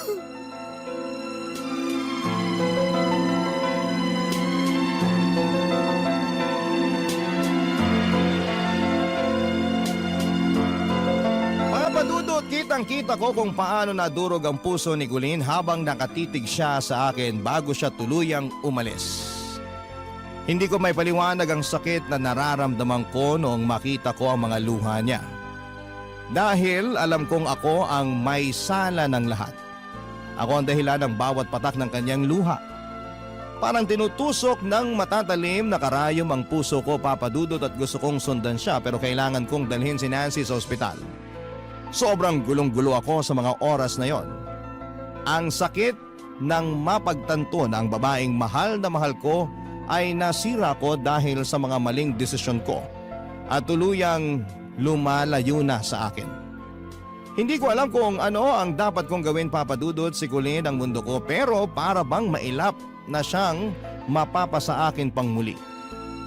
Ayaw na niya sa akin at sino ba naman ako para ipilit ang sarili ko sa kanya. Isang boyfriend na cheater at hindi pinanindigan ang promise na hindi titingin sa ibang babae. At sa nangyari naman kay Nancy ay naisip kong sumama na lamang sa kanya dahil siya ang magiging ina ng anak ko. Pero paano kung hindi ko siya kayang mahalin? Hindi ko gustong dalhin si Nancy sa buhay ko nang hindi buo ang puso ko para sa kanya. Naisip ko rin na paano kung iwan ko si Nancy at ipaglaban si Colleen. Pero kaya ko bang baliwalain ang responsibilidad ko sa magiging anak ko? Papadudot, napakahirap ng sitwasyon ko at parang lahat ng desisyon ay may kapalit na masakit. Sa tuwing naiisip ko ang magiging anak namin ni Nancy, may bahagi sa puso ko na gustong magsimula ng panibagong buhay kasama siya. Pero sa tuwing naiisip ko si Colleen at kung paano niya ako minahal ay parang hindi ko kayang basta na lamang sumuko. Paano ko haharapin ang kinabukasan kung kahit ang kasalukuyan ay napakagulo? Para ako naglalakad sa lubid na napakanipis. At isang maling hakbang ay tuluyan na akong babagsak. Alam kong wala akong ibang masisisi kundi ang sarili ko, Papa Dudut. Ako ang dahilan kung bakit nauwi sa ganito ang lahat. Pero Papa Dudut, hindi ko pa rin kayang isuko ang pagmamahal ko kay Colleen. Siya ang nagturo sa akin kung paano mangarap at kung paano magmahal. Kung may paraan lang para maibalik ang tiwala niya ay gagawin ko. Pero kung huli na ang lahat, siguro ay kailangan ko nang harapin ang realidad na ang bawat desisyon na gagawin ko ngayon ay para sa magiging anak ko at kay Nancy na. Sa pagitan ng dalawang puso ay sino ang pipiliin ko. Sana sa huli maging tama ang desisyon ko, Papa Dudut.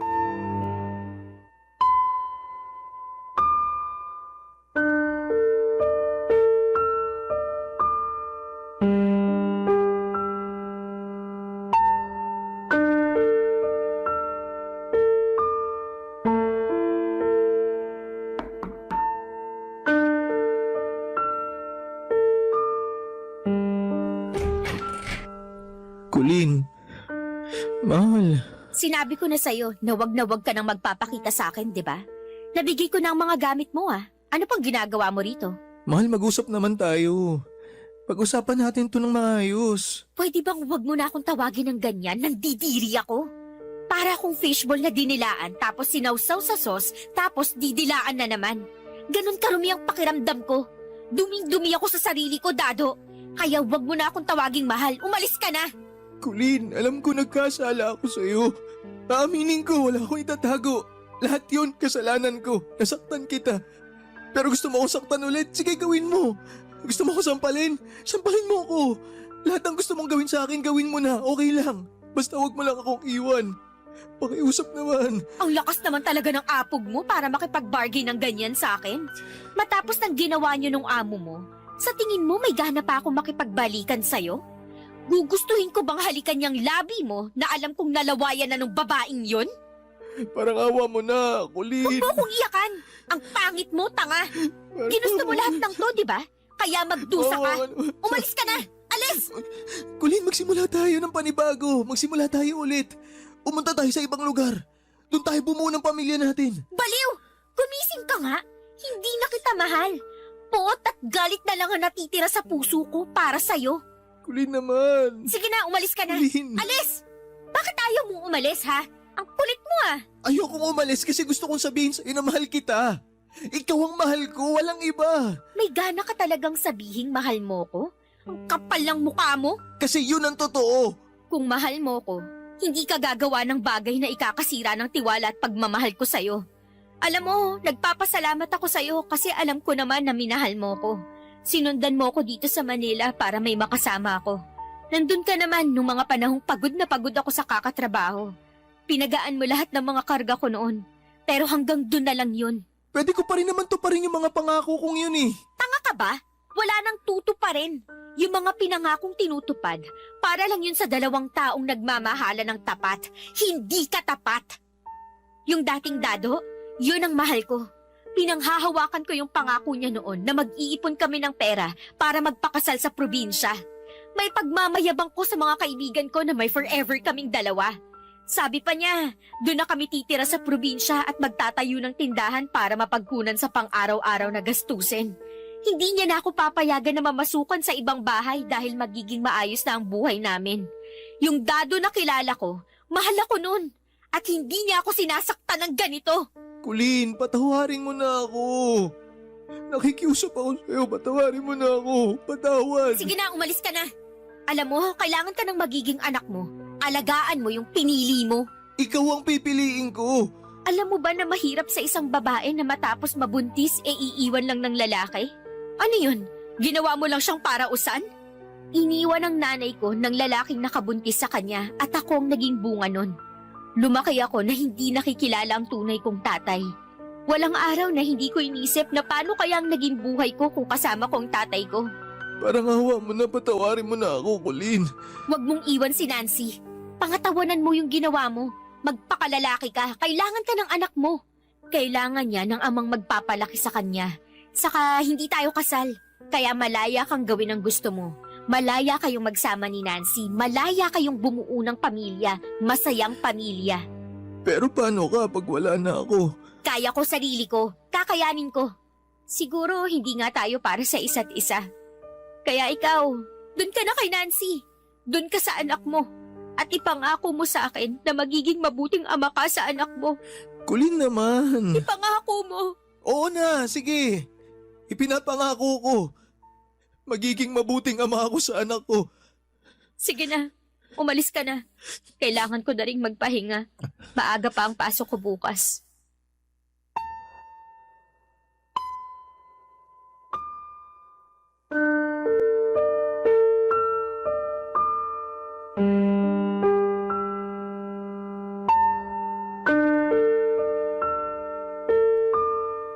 Papadudo, tuluyan na nga kaming nagkahiwalay ni Colleen at hindi ko akalaing darating kami sa puntong yon pero wala na akong magawa. Ngayon si Nancy na ang kasama ko pero kahit na anong pilit kong magpakatatag, hindi ko may pagkakailang may kirot pa rin sa puso ko tuwing naiisip ko si Colleen. Siya ang naging dahilan kung bakit ako nangarap, kung bakit lumuwas ako ng Maynila para mapalapit sa kanya. Ngayon ay ibinaling ko na lamang ang saysay ng lahat ng pinaghirapan ko sa anak namin ni Nancy. At sa totoo lang ay minahal ko na si Nancy dahil pinadama niya sa akin ang pag-ibig niya. Nagpatuloy naman ako sa pagtitinda ng fishball at ibang pagkaing kalye kahit sabi ni Nancy na huwag ko nang gawin at pamahalaan na lamang ang negosyo namin tulad ng iniwan ni Manong. Naging usap-usapan sa probinsya na ako ang pumalit hindi lang sa negosyo ni Manong kundi pati na rin sa puso ni Nancy. Ang dami nilang sinasabi sa akin pero hinahayaan ko na lamang. Ang importante ay natupad ko ang kahilingan ni Colleen na maging mabuting ama sa anak namin ni Nancy. Ibang klase si Colleen, niloko ko na pero binigyan pa rin ako ng aral. Halos 1 taon na rin ang